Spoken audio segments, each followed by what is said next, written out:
They call us a God-fearing nation. Really? Do you honestly believe God is pleased with what he sees? The powerful escape accountability, while ordinary people pay the price.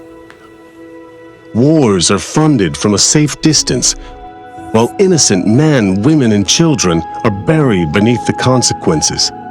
Nearly 1 million unborn lives are lost in America year after year, while human life becomes just another political argument. Corruption infects government. Power becomes profitable, and the people who are supposed to serve somehow leave richer than when they arrived. And through all of it, we still stamp "In God We Trust" on our money and call ourselves blessed. Maybe the question isn't whether God is on our side. Maybe the question is whether we are still on his.